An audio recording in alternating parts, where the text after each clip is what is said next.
धोरीमना में जिलों की सीमाओं के पुनर्गठन के विरोध ने अब महज स्थानीय असंतोष की सीमा लांघकर बड़ा राजनीतिक रूप ले लिया है। बाड़मेर बालोतरा जिलों की सीमाओं में किए गए पुनर्गठन के बाद पिछले करीब 2 सप्ताह से धोरीमना में लगातार धरना जारी है।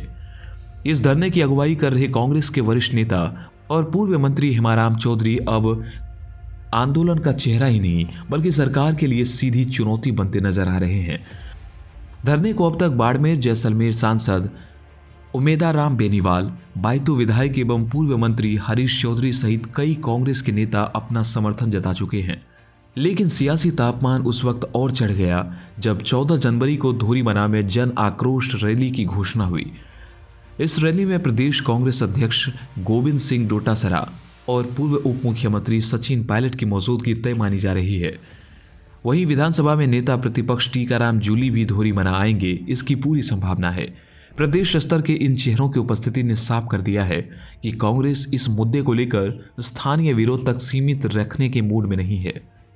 सबसे अहम बात यह है कि धरने के इतने दिनों बाद भी सरकार की ओर से पूर्व मंत्री हेमाराम चौधरी से किसी भी स्तर पर कोई औपचारिक बातचीत नहीं हुई है।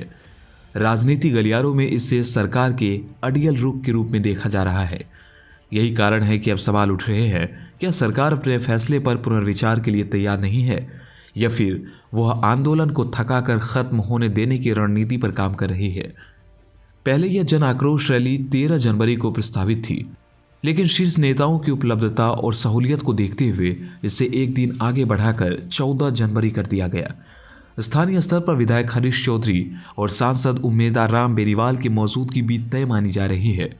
यानी धोरीमना में कांग्रेस का पूरा सियासी वजन उतरने वाला है। हालांकि इस पूरे घटनाक्रम में एक नाम की गैर मौजूदगी सबसे ज्यादा चर्चाओं में है, पूर्व मुख्यमंत्री अशोक गहलोत। इतने बड़े आंदोलन और प्रदेश स्तरीय रैली में उनका शामिल न होना सियासी हलकों में नई कानाफूसी को जन्म दे रहा है। इस पर हेमाराम चौधरी सहित स्थानीय नेताओं ने फिलहाल चुप्पी साध रखी है। राजनीतिक जानकारों का मानना है कि इसकी जड़ें कांग्रेस की अंदरूनी गुटबाजी से जुड़ी हुई हो सकती है। हेमाराम चौधरी को शुरू से ही पायलट खेमे का माना जाता है। वहीं हरीश चौधरी और अशोक गहलोत के बीच पुराने राजनीतिक मतभेद किसी से छिपे नहीं है। ऐसे में गहलोत की अनुपस्थिति को लेकर व्यस्तता मानना कई लोगों को आसान नहीं लग रहा। कुछ दिन पहले आक्रोश रैली को लेकर यह बात करते हुए हेमाराम चौधरी ने यह भी खुलासा किया था कि प्रदेश कांग्रेस अध्यक्ष गोविंद सिंह डोटासरा ने उनसे फोन पर कहा था, आप अपने स्वास्थ्य का ध्यान रखिए, सर्दी बहुत ज्यादा है, यह जनविरोधी सरकार है, इसका कोई भरोसा नहीं।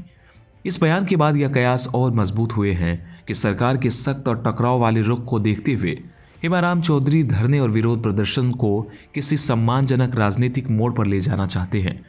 यही वजह है कि प्रदेश स्तर के शीर्ष नेतृत्व को धोरीमना बुलाया गया, ताकि या तो धरना समाप्त करने की घोषणा हो या फिर आंदोलन को और व्यापक रूप देने का ऐलान। अब सबकी निगाहें 14 जनवरी की जन आक्रोश रैली पर टिकी है। क्या इस रैली के बाद सरकार पर दबाव बढ़ेगा? क्या जिला सीमाओं के पुनर्गठन पर विचार की कोई राह खुलेगी या फिर यह आंदोलन कांग्रेस की सियासी एकजुटता का प्रदर्शन बनकर रह जाएगा?